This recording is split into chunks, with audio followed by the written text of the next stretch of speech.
retrouve dans une nouvelle vidéo.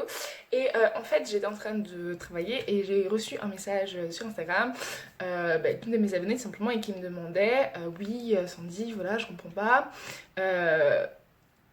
J'ai vraiment envie, tu vois, de réussir mes objectifs, d'atteindre mes objectifs et pourtant j'abandonne systématiquement.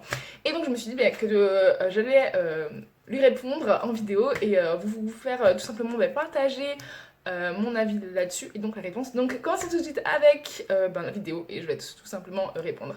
Donc pour moi il y a plusieurs causes. Alors la première cause qui pourrait expliquer le fait qu'on abandonne systématiquement, c'est que notre objectif ou la chose qu'on va faire finalement ce n'est pas vraiment ce qu'on veut en fait. On pense que c'est ce qu'on veut mais pas vraiment. Et donc si c'est ton cas, je te conseille d'aller voir ma vidéo qui s'appelle Trouve ta voie. Je crois que je mettrai tout ça quelque part ou en barre d'infos. Je ne sais pas, je verrai. Et si tu sais effectivement ce que tu veux faire et la chose que tu veux atteindre ou l'objectif que tu vas atteindre, tu es sûr que c'est ça que tu veux faire, ce n'est pas cette cause-là, il y a d'autres causes et ça peut être que tu ne te concentres pas assez sur le processus. Qu'est-ce que je veux dire? C'est que en général, des fois qu'on a un objectif par exemple, on va reprendre la perte de poids parce que je trouve que c'est un exemple que vraiment tout le monde peut s'identifier et comprendre, donc on va prendre ça. Disons, tu as envie de perdre 10 kilos, ok, tu as envie de perdre 10 kilos, ok, c'est bon, tu sais pourquoi tu le veux et c'est vraiment ce que tu veux, ok. Sauf que le problème, c'est que tu es tellement focalisé sur le fait de perdre 10 kilos qu'en fait, tu n'apprécies pas le processus, le fait d'aller faire du sport tous les jours, de manger sain tous les jours. Non, tu es vraiment juste focalisé sur ton objectif. Et donc, vu que c'est un objectif qui est à moyen long terme, forcément, tu as l'impression que tu n'atteins jamais cet objectif. Alors que si tu te concentrais plus sur le processus, tu n'abandonnerais pas parce que tu aimerais le processus et pas juste l'objectif final. Je sais pas si tu vois ce que je veux dire.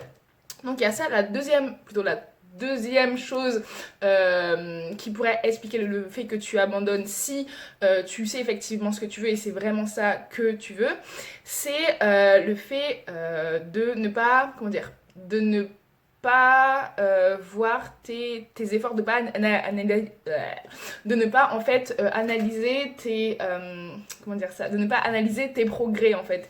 Et ça j'ai remarqué qu'il y a beaucoup de gens qui font cette erreur là en fait, c'est de pas analyser tes progrès tout simplement en fait de voir oui de base j'étais à ce point là, maintenant je suis au point B et c'est pour ça que c'est important de faire un bilan chaque jour ou chaque semaine ou chaque mois pour voir en fait son évolution tout simplement en fait. Et comme ça quand tu vois ton évolution, même si tu t'es amélioré seulement d'1% ou de 2%, tu vois quand même que tu stagnes pas et que tu évolues. Et donc ça va te motiver et tu vas pas abandonner parce que tu vas dire oui, ce que je fais, ça a du sens, ça fonctionne, il y a quelque chose en fait tout simplement. Donc ça va t'aider tout simplement à ne pas abandonner. Ensuite, la quatrième chose et la cinquième chose, ça peut être tout simplement un manque de motivation et de discipline.